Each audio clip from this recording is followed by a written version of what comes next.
On disait justement avant que la convention collective ne soit passée là que la dérogation c'était particulièrement exceptionnel et ce d'autant plus que la profession n'était pas organisée avec une convention collective. C'était un peu ce que renvoyait le ministère du Travail en disant écoutez, vous êtes bien gentil de nous demander des dérogations, mais il faut commencer déjà par balayer dans notre porte et faire une convention collective et puis après on en discute. Alors là, est-ce qu'on peut penser que ces dérogations sont plus simples à obtenir maintenant qu'on a une convention collective ? En tout cas, alors, je dirais que mon expérience montre que oui, les dérogations se tiennent. Est-ce qu'elles sont faciles? Il faut encore une fois les motiver. C'est pas automatique. Mais maintenant qu'en plus la convention est étendue, maintenant, etc. En théorie, ces dérogations devraient être grandement facilitées. Mais encore une fois, quand un producteur demande à pouvoir déroger à ces amplitudes hebdomadaires, il faut encore tant soit peu qu'il en explicite les raisons. C'est pas automatique, c'est pas un automatisme, c'est pas un droit absolu. En fin de compte, c'est une autorisation. Alors, la délivrance de cette autorisation, c'est grandement assoupli, mais pour autant, il faut faire cette démarche. Il y a je ne sais pas s'il y a des producteurs, mais des gens, si jamais étaient amenés à faire cette demande de dérogation, il faut toujours voir que, en fait, on vient, ça s'inscrit dans un projet. On va dire un long métrage, le projet entre la préparation, le début, la mise en production et la fin, c'est 8 mois, 9 mois, 10 mois, 12 mois, je ne sais quoi. C'est selon la taille du projet, c'est un volant de technicien important. Et généralement, on va solliciter des dérogations, pas pour la prépa, pas pour la post-production, mais que pour le tournage. Et parfois, je veux dire, si on construit correctement son plan de travail, on ne va pas le demander pour toutes les semaines. Parce que toutes les semaines ne vont pas forcément requérir ça. Et on ne va pas non plus forcément le demander pour tous les techniciens. Donc je pense que, là je me mets à la place de l'inspecteur du travail, et ce que j'essaie de faire quand moi je sollicite une dérogation, c'est de dire, bon, je vais demander à pouvoir déroger, mais je vais déroger de manière ciblée, je vais déroger et je vais le justifier, et généralement, finalement, ça se retrouve que je demande une dérogation pour une vingtaine de techniciens quand le corps même du plateau en comprend peut-être 40, mais je vais en cibler une vingtaine, et je vais en cibler une vingtaine, peut-être pas dans des volumes horaires comparables, parce que tout le monde ne fait pas le même travail, tout le monde n'a pas besoin d'être présent dans la même durée, et encore une fois, je vais aussi parfois, alors soit je demande pour tout le film, bon c'est possible, c'est peut-être maintenant de complètement, je me suis toujours refusé à ça, parce que je me suis toujours dit, si je fais cet exercice de me projeter dans le plan de travail, et je justifie le caractère dérogatoire de ma démarche. C'est-à-dire que ça n'est pas un systématisme, ça relève d'une démarche dérogatoire. Bon, voilà, donc c'est ce que moi j'ai essayé de faire, il se trouve que j'ai toujours obtenu, mais bon, j'ai pas eu vraiment d'informations récentes de refus à pouvoir déroger. Par contre, ce que j'entends, ce qu'on entend quand même, voilà, c'est qu'il y a encore une sorte de fantasme qui s'opère sur le dos de l'inspection du travail, et j'ai de temps en temps des directeurs de production camarades et amis qui m'appellent et qui me disent mais mince, je suis embêté, mon producteur ne veut pas que je demande une dérogation. Je me dis c'est étonnant, voilà. Et en fait ce que je comprends c'est que, encore une fois, et cette convention et tous ces mécanismes, il faut voir d'où on vient, de gens qui n'appliquaient pas de règles, et aujourd'hui, qui en l'espace d'un an ont une somme de règles à se devoir appliquer, et qui à un moment donné ont peut-être une démarche un peu craintive, et la crainte, c'est simplement à demander une dérogation, on vienne projeter la lumière sur le tournage, et que du coup, ça induise à peut-être un risque supplémentaire d'un contrôle en tournage. Et en même temps, qu'est-ce que c'est ? C'est grave un contrôle. Je veux dire, si l'inspection du travail vient sur un film, je veux dire, dès lors que tous les gens sont engagés convenablement et qu'il n'y a pas d'abus manifestes dans tous les sens, généralement, voilà, il n'y a pas de... ça ne résulte à aucune sanction, à aucune pénalité, les choses sont dans les clous, etc. Donc, cette crainte un peu fantasmée de l'inspection du travail. Moi, j'ai déjà eu par le passé le passage de l'inspection du travail. Bon, bah, si tout le monde est engagé dans les règles, il n'y a aucun problème. Il n'y a vraiment aucun problème. Le corollaire peut-être à ce sujet, c'est ce qu'on entend dire parfois, c'est la convention collective telle qu'elle est organisée maintenant, par le calcul de l'amplitude de travail, etc., rend obligatoire une deuxième équipe. Alors, ça peut être vrai si on considère qu'on ne peut pas déroger à 48 heures. Voilà. Mais la convention telle qu'elle est écrite, elle prévoit une amplitude maximale de 60 heures. Donc encore une fois, la double équipe, elle n'est pas nécessaire. Elle peut être nécessaire sur certains films, mais elle est en théorie. Je dirais qu'elle n'est pas nécessaire. Elle peut être nécessaire à quelques postes. Et là, moi, je préconise, par exemple, sur les régisseurs, parfois, que le régisseur qui ouvre un décor ne soit pas le même que celui qui ferme le décor. Parce que là, les amplitudes, généralement, même dépassent le plafond maximal légal autorisé, qui est 12 heures. Donc effectivement, sur quelques départements, il y a quand même la nécessité d'un petit travail de projection sur la façon dont on s'organise. Pour pas, voilà. Et ça demande un peu de travail, c'est pas impossible. Je veux dire, il y a un moment donné, c'est du devoir des producteurs, mais c'est aussi du devoir des techniciens de penser leur travail autrement. Et voilà, j'ai par le passé été régisseur, il y a un moment donné, il faut accepter de lâcher le plateau. Voilà, c'est tout. Je le faisais pas, et maintenant il faut accepter de dire c'est mon adjoint, c'est lui, etc. Et tout se passera bien. Il y a un moment donné, on est en responsabilité, c'est bien, on va responsabiliser les gens, mais voilà, c'est comme ça. Il faut penser. Excusez-moi, justement, est-ce que vous pouvez un peu parler précisément de la question de la régie par rapport à la nouvelle convention? Est-ce que vous allez me dire, ah ben la régie c'est comme tout le monde, mais c'est pas comme tout le monde en même temps? Non, mais ça peut être comme tout le monde. Par rapport à la convention, qu'est-ce qu'elle dit la régie par rapport à ça? La régie, c'est un problème d'organisation. J'ai été régisseur général longtemps, j'ai travaillé sur des films là qui ont été couverts par la convention collective. C'est un vrai problème d'organisation. C'est-à-dire que c'est tout à fait possible de rester dans les clous. Alors pas 48 heures, typiquement les régisseurs, c'est des personnes pour qui on demande des dérogations. On demande à pouvoir déroger aux 48 heures. On le demande, genre on est sur 5 jours, on demande à ce que les régisseurs puissent être dans une amplitude par exemple de 55 heures. Et voilà. Et après, il y a tout ce qui est mis en place pour, on va dire, à la fois protéger la santé, donc je veux dire, aménager des temps de pause. Ce que je disais, c'est faire en sorte que systématiquement... Mais ça se fait. Franchement, je l'ai fait. Non, mais genre, franchement, c'est une affaire d'organisation. Alors après, c'est un peu une affaire de moyens. Ça demande peut-être une ou deux personnes en plus.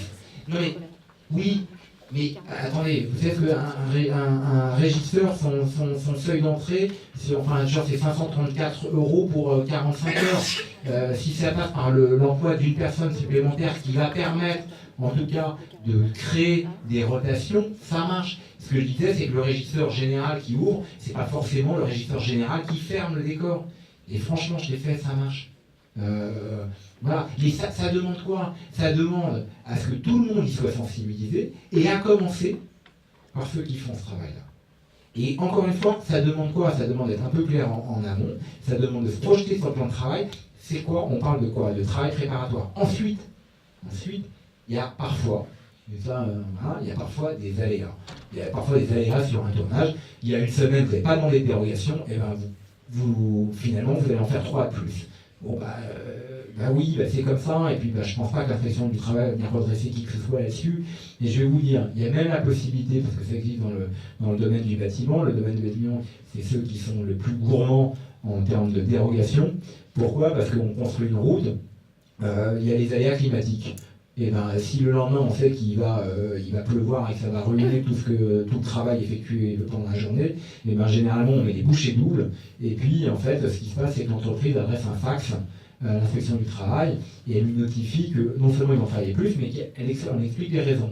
Bon, sans aller jusque là, on pourrait faire, mais encore une fois, voilà, si si une production s'est calibrée sur 48 heures, en fait, ce qui est arrivé n'est pas 48 heures, mais un peu plus en ajoutant les heures de carreau, des heures d'équivalence, et que ces plafonds, finalement, ne sont pas tout à fait respectés, qu'on fait 1, 2 ou 3 heures et qu'on n'a pas demandé la dérogation, déjà, il faut que l'employeur les paye. Et il ne risque pas grand-chose de vous à moi. Enfin, je veux dire, je vois mal l'inspection du travail venir redresser une production parce qu'elle a payé 3 heures et qu'elle n'avait pas en plus demandé la dérogation longtemps. Si pour autant, ça ne devient pas une règle et ça ne devient pas un abus manifeste. Et je reviens sur les régisseurs, oui, ça passe peut-être par l'emploi d'un ou deux, et ça passe par, à un moment donné, un peu des rotations. J'ai été régisseur, je sais, le travail, il est en amont, il est en amont. Il est souvent très fort au début, il est très fort à la fin, et je suis désolé, le temps de pause, on arrive un petit peu à en faire. Je veux dire, moi j'ai toujours été admiratif vis-à-vis de ceux du plateau. Je considère que le rythme du premier assistant est beaucoup plus difficile que le rythme du régisseur général. Mais c'est mon avis. Hein. Après, chacun, tout le monde n'est pas obligé de partager. Mais je travaillais plus, mais pour autant, j'avais l'impression que mon travail était comme ça. Alors celui du premier assistant, c'est un travail soutenu de concentration sur toute la durée du tournage. Bon. Mais encore une fois, c'est possible d'organiser. Alors après, chaque film est spécifique, il y a des films très rock'n'roll qui bougent dans tous les sens, il y a des films qui... Il y a un petit peu, et c'est ce qu'on disait, il y a un petit peu aussi une raison de moyens, c'est-à-dire qu'il faut peut-être mettre 1 ou 2 personnes. De la même manière que l'application pleine de cette convention est un peu plus lourde administrativement. Voilà, il faut dire clairement les choses. Ce qu'on entend dire, c'est qu'effectivement, du point de vue d'administration, il y a plus de ressources humaines nécessitées là où... Il peut y avoir un peu plus de... Alors il y a 2 choses. C'est vrai, il pourrait y avoir un peu plus de ressources humaines. Maintenant, c'est comme tout. C'est-à-dire que quand vous démarrez, vous n'avez pas les automatismes, vous n'êtes pas aguerri. Tout ce que vous entreprenez de nouveau va prendre peut-être un peu plus de temps que ce que ça demandera quand vous serez aguerri au système. Donc évidemment, on est aujourd'hui dans un schéma de mise en route. Oui, elle est un peu plus consommatrice de papier, de documents administratifs, etc.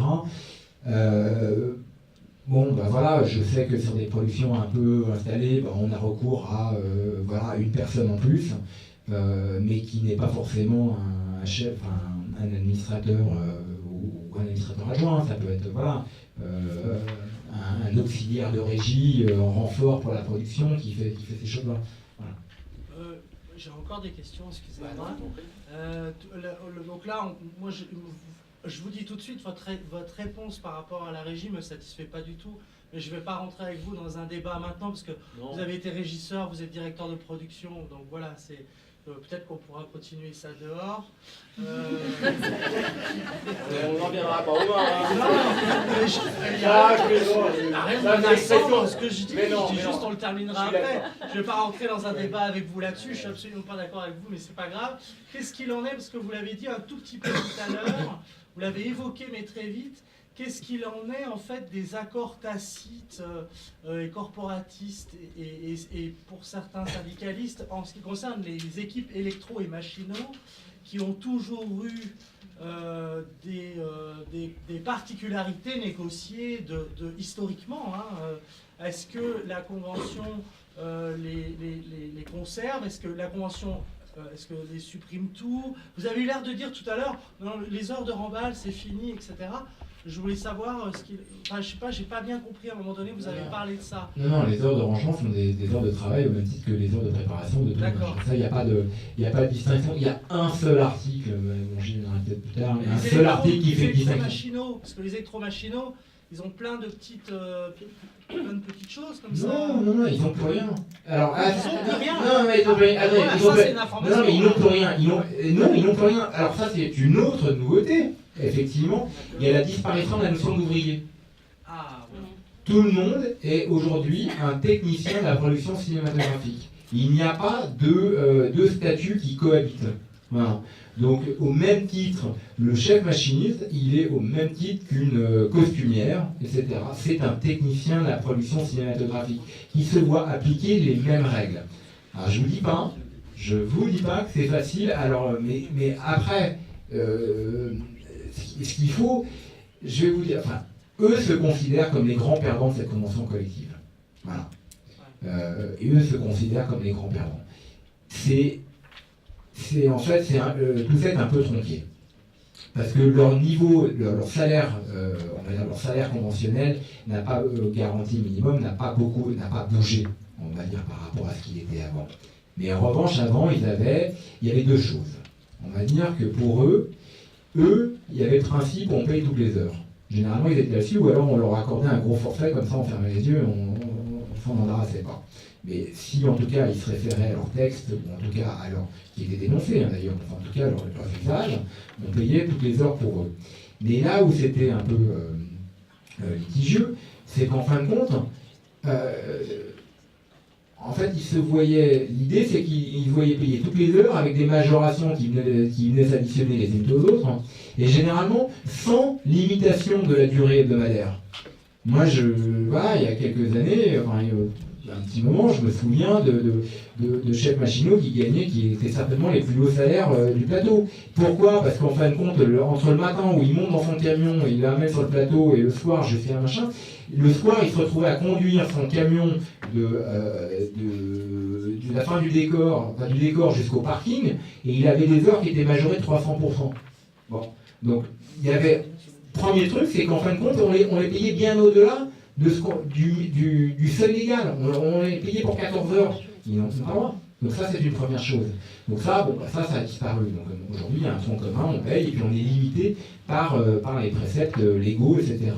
Et d'autre part, effectivement, ils se voient appliquer les mêmes majorations que tout le monde, les mêmes règles que tout le monde. Je ne dis pas que ça passe facilement, hein, attention. Hein. Et je dis non seulement que ça passe pas facilement, je dis que ça demande, voilà, en tout cas, il faut les faire passer. Moi, je pense que c'est très salvateur qu'aujourd'hui, sur un plateau, il n'y ait pas des gens avec des statuts différents. Voilà. Pour autant, c'est difficile à passer, et je sais que même de la part de directeurs de production, etc., parfois il aurait plus facile d'acheter la paix sociale encore aujourd'hui, mais en pratiquant des forfaits. Mais ces forfaits sont illégaux. Enfin, ces forfaits sont à la fois illégaux, et en tout cas créent, à mon sens, une disparité de traitement dénonçable au sein des équipes. Mais bon, ça, il faut être, il faut être fort dans l'application de la convention collective. Moi, je suis pour une application saine. Je veux dire, j'ai eu des débats avec des techniciens qui n'étaient pas d'accord sur la façon dont moi je voyais l'application. Mais en attendant, c'est un débat. C'est des avis motivés, c'est comme ça, etc. Et on gagne tous, mais que ce soit côté producteur comme côté salarié, parce que cette convention aujourd'hui rentre, elle a démarré, mais voilà, enfin, tout le monde s'en empare tellement, la comprenne et la maîtrise.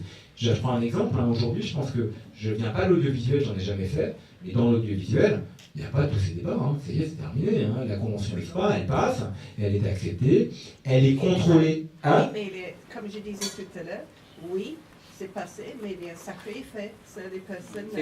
Pour la convention audiovisuelle, il y a un sacré effet négatif, comme vous-même alors, pour le cinéma. Oui, alors, après, ça crée un effet, il peut y avoir deux effets, parce que la catégorie du documentaire n'est peut-être pas la même que la catégorie de la fiction. Enfin, c'est la même convention, mais les problématiques, à mon sens, sont un peu différentes. Mais en tout cas, dans la fiction, parce que moi je viens de la fiction, et donc même si j'ai pas fait d'audiovisuel, j'ai quand même des échanges avec des gens qui font la passerelle entre les deux. Je sais qu'en tout cas, pour la fiction, dans la convention, enfin, dans l'application de la convention USPA, il n'y a plus de débat, c'est terminé. Elle existe, elle a été digérée, elle est appliquée, etc. Là où il y a encore débat, c'est qu'effectivement, on traîne des habitudes du passé, on a des habitudes du passé qui sont très anciennes, puis après on a été dans un schéma un peu compliqué, fragile, avec des règles sans avoir de règles, et maintenant on arrive à des règles. Bon, voilà. Donc ça va passer par un temps d'adaptation, mais on y vient. Mais encore une fois, le travail est à faire de part et d'autre, pour que ça tienne la route.